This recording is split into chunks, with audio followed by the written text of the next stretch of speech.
بھائی لڑکی کے اوپر اور عورت کے اوپر کوئی ذمہ داریاں شریعت نے کمانے کی اور کھانے کی نہیں رکھی ہیں. ذمہ داریاں کس کے اوپر رکھی ہیں؟ مرد کے اوپر رکھی ہیں. جب ذمہ داریاں مرد پر رکھی ہیں تو حصہ بھی زیادہ کس کا ہوگا؟ مرد کا ہوگا. اور جب عورت کے اوپر کوئی ذمہ داری نہیں ہے تو اسی صورت میں عورت کا حصہ شریعت میں کتنا ہوگا؟ آدھا ہوگا.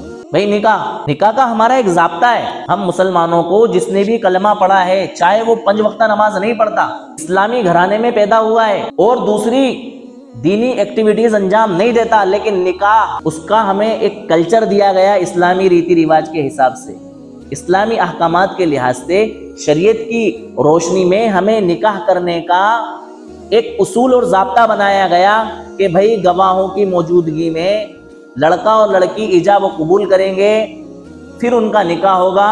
یہ نکاح کرنے کا اصل طریقہ ہے. اب آج کے اس دور میں اس طریقے کو ہٹا کر کے کوئی نیا طریقہ ایجاد کیا گیا کہ اس طریقے سے آپ اپنا نکاح کریں گے.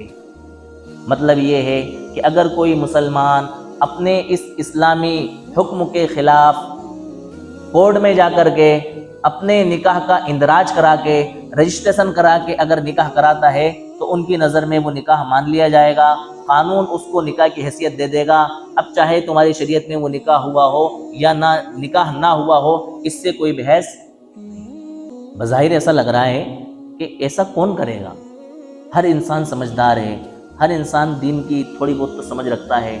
تمام لوگ اپنے حساب سے نکاح کو انجام دیں گے. نہیں میرے دوستوں، ایسے لوگ آج ہمارے معاشرے میں پائے جاتے ہیں جو لوگ اپنے نفس کی پرستش میں اور اپنے نفس کی خواہش کو پورا کرنے کے چکر میں اس راستے کو اختیار کریں گے جو راستہ قانونی حیثیت دے کر کے فراہم کر دیا گیا ہے کہ آپ اپنا رجسٹریشن کراؤ، آپ کا کیا ہو جائے گا؟ نکاح ہو جائے گا. سرکار کی نظر میں، حکومت کی نظر میں، گورنمنٹ کی نظر میں، کورٹ کی نظر میں وہ نکاح مانا جائے گا، لیکن شریعت کی نظر میں وہ نکاح نہیں مانا جائے گا. کورٹ کا اور حکومت کا یہ کہنا ہوگا کہ اس رجسٹریشن کے بعد آپ میاں بیوی بن گئے، آپ کا تعلق میاں بیوی کی حیثیت سے جائز ہوگا، لیکن شریعت کی نظر میں وہ تعلق جائز نہیں ہوگا بلکہ زنا ہوگا. کورٹ کا اور حکومت کا یہ کہنا ہے کہ اس تعلق کے بعد جو اولاد آپ کی پیدا ہوتی ہے اس اولاد پر آپ کی جائز اولاد کے احکامات جاری ہوں گے، لیکن شریعت یہ کہتی ہے کہ وہ اولاد آپ کی جائز نہیں ہوگی بلکہ کون سی ہوگی؟ حرامی ہوگی.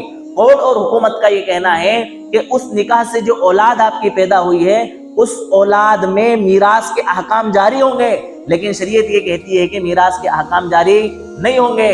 کورٹ اس کو جو ہے نا آپ کے نسب اور خاندان سے جوڑے گی، لیکن شریعت اس کو آپ کے خاندان اور نسب سے نہیں جوڑے گی.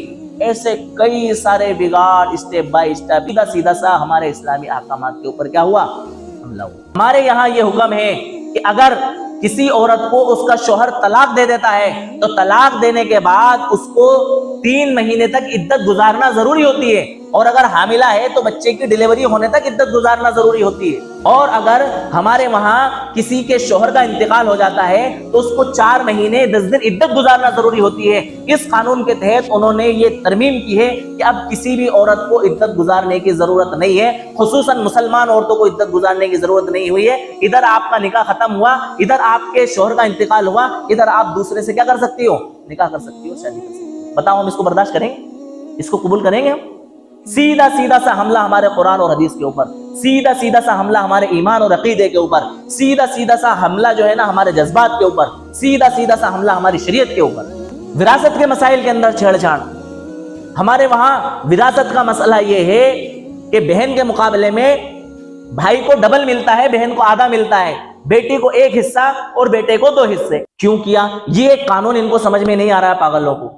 کیوں نہیں آ رہا ہے؟ خود اللہ تعالیٰ نے فرمایا وَلَا تَتَّبِعْ أَهْوَاءَ الَّذِينَ لَا يَعْلَمُونَ. ان لوگوں کی خواہشات کی اتباع نہیں کرنا جو جانتے نہیں ہیں، جن کو علم نہیں ہے. ان کو سمجھ میں اس لیے نہیں آ رہا کہ لڑکا اور لڑکی برابر. یہاں تو ہوڑ چلی ہوئی ہے کہ کندھے سے کندھا ملا کر کے عورتیں چلیں گی، اور عورتیں کسی بھی کام میں پیچھے نہیں ہیں بلکہ مردوں سے آگے بڑھی جا رہی ہیں. اور یہ اسلام کے ماننے والے دیکھو پتہ نہیں کس ریتی رواج پر چل رہے ہیں، لڑکے کو ڈبل اور لڑکی کو آدھا.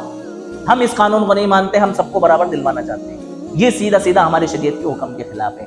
لڑکی کو آدھا کیوں دلوایا؟ اگر اس کی لوجک میں جائیں گے آپ اور اس کی حکمتوں میں جائیں گے تو آپ کو بات سمجھ میں آ جائے گی کہ شریعت نے لڑکی کو جو دلوایا وہ بھی بہت زیادہ دلوایا. بھائی لڑکی کے اوپر اور عورت کے اوپر کوئی ذمہ داریاں شریعت نے کمانے کی اور کھانے کی نہیں رکھی ہیں. ذمہ داریاں کس کے اوپر رکھی ہیں؟ مرد کے اوپر رکھی ہیں. جب ذمہ داریاں مرد پر رکھی ہیں تو حصہ بھی زیادہ کس کا ہوگا؟ مرد کا ہوگا. اور جب عورت کے اوپر کوئی ذمہ داری نہیں ہے تو اسی صورت میں عورت کا حصہ شریعت میں کتنا ہوگا؟ آدھا ہوگا. بھئی بچی ہے تو باپ اس کا ذمہ دار ہے، بڑی ہو گئی ہے تو پھر شادی کے بعد شوہر اس کا ذمہ دار ہے، اور زیادہ بڑی ہو گئی ہے، شوہر کا انتقال ہو گیا، اس کے بیٹے اس کے ذمہ دار ہیں، اس کے بھائی اس کے ذمہ دار ہیں. چاروں طرف سے اللہ تعالیٰ نے اس کے خاندانی اور اس کے محرم رشتہ داروں کے حصار میں اللہ تعالیٰ نے عورت کو رکھا ہے. اور ایسا نہیں کہ صرف یہ وراثت میں باپ کی وراثت میں بیٹی کو آدھا حصہ ملے گا، نہیں، شوہر کی وراثت میں بھی اس کو حصہ ملے گا اور بیٹے کی وراثت میں بھی اس کو حصہ ملے گا. اس لحاظ سے اگر دیکھا جائے تو عورت کا حصہ مرد کے مقابل میں اور کم سے کم برابر کے اندر ہر صورت میں پہنچ جاتا ہے. تو ایسے بے شمار مسائل ہیں جن مسائل کے اندر ہمیں دھکا لگا ہے اور ہماری شریعت سے چھیڑ چھاڑ کی گئی ہے. اس یکساں سول کوڈ کے ذریعے، اس یونیفارم سول کوڈ کے ذریعے، اس UCC کے ذریعے جو ہے نا ہمارے ساتھ بہت بڑا کھلواڑ کیا گیا ہے. اس کے لیے ہمیں بہت محتاط اور ہوشیار رہنے کی ضرورت ہے.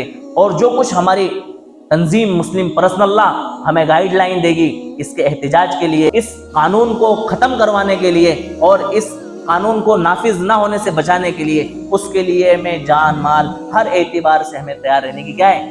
ضرورت ہے. تو میرے عزیزوں، ہم ہر حال میں اپنی شریعت کو اپنے سینے سے لگائیں، اپنے دل سے لگائیں، اپنے دین، اپنی شریعت اور قرآن و حدیث سے اپنے دل و جان سے محبت کریں اور اللہ اور اس کے رسول کی باتوں کو اپنی ذات سے زیادہ سچا اور یقینی جانیں اور ان کے اوپر عمل پیرا ہونے کی کوشش کریں. اللہ تعالیٰ ان ظالموں سے ہماری حفاظت فرمائے. اللہ تعالیٰ ہمارے دین، شریعت اور ہمارے شرعی احکام کی حفاظت